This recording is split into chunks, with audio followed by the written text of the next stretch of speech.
अरे गोरी तोरी चुनरी लाल लाल रे गोरी तोरी चुनरी लाल लाल रे पचल रे मुक्का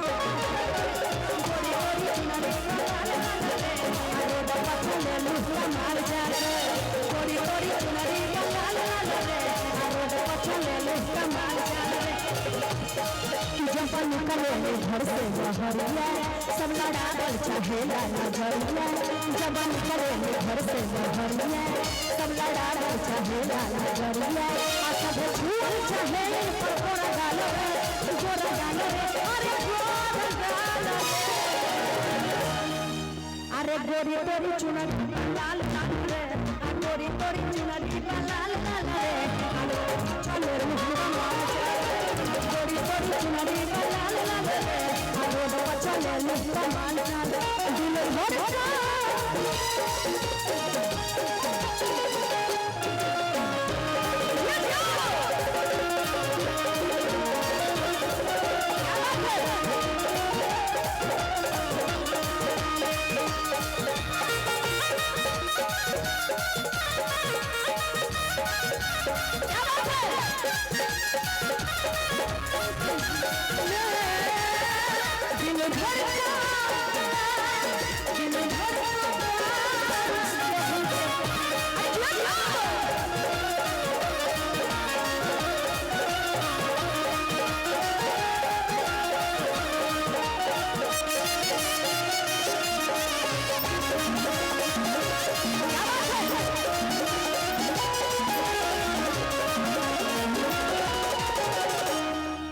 अरे सुंदर रतन बारू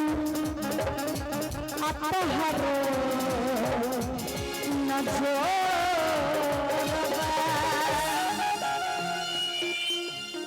कहे छोड़ा सब माल तब छोड़वा अरे सुंदर रतन बारू कहरो नजोड़वा कहे लइका सब माल तब छोड़वा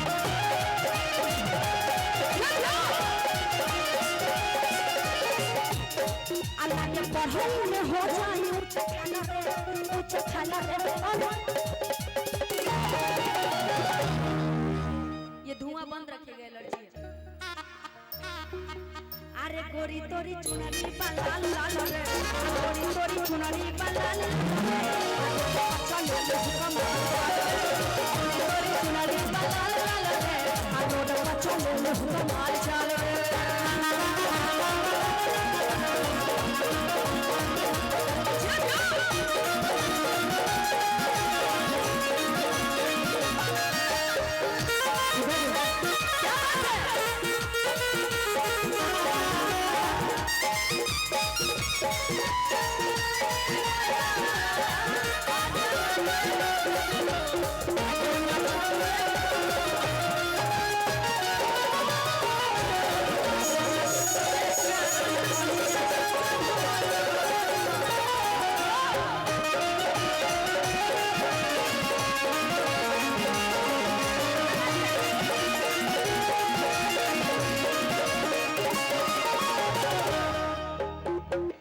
कम एज की लग रही है ना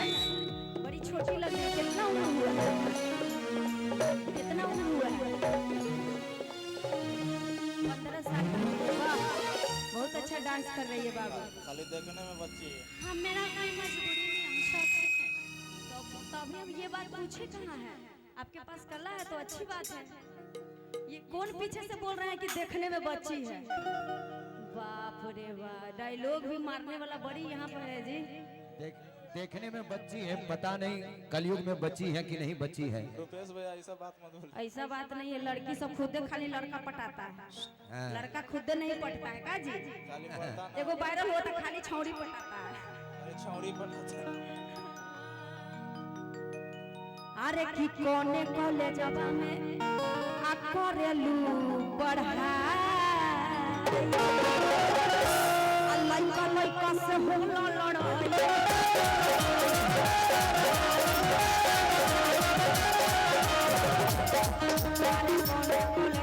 पढ़ाई लइका लइका से होला लड़ाई